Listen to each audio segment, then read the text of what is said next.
না, আপনার এক স্বামী চলে গিয়েছে, আপনি বিধবা নন, প্রকৃত বিধবা হলো তারা যারা কৃষ্ণ কথা বলে না, হরি কথা বলে না, রাম কথা বলে না, সাধুর সঙ্গ করে না, তারা হলো বিধবা। সধবা হলো তারা যারা গোবিন্দকে দেহ মনোপ্রাণ সবকিছু সবই দিতে পেরেছে। মাগো, গোবিন্দ যার স্বামী সে কোনদিন বিধবা হতে পারে। মনে রাখবেন, এক কৃষ্ণ জগৎপতি, তা ব্যতীত আমরা সবাই প্রকৃতি। প্রকৃতি হলো নারী বা গোপী, আমরা সবাই নারী, স্বামী একজন, অনাদির আদি গোপী। গোবিন্দ যতদিন আছে মনে করবেন আমার এক স্বামী চলে গিয়েছে।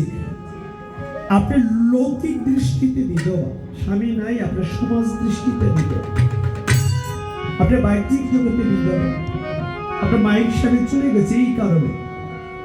কিন্তু আমরা কাঁদবেন না, সবসময় মনে করবেন আমার স্বামী চলে গিয়েছে, গোবিন্দ আছে।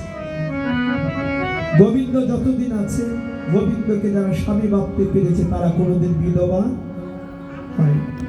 ওই তো বলেছি প্রকৃত বিধবা তারা যারা গোবিন্দকে স্বামী ভাবতে পারে।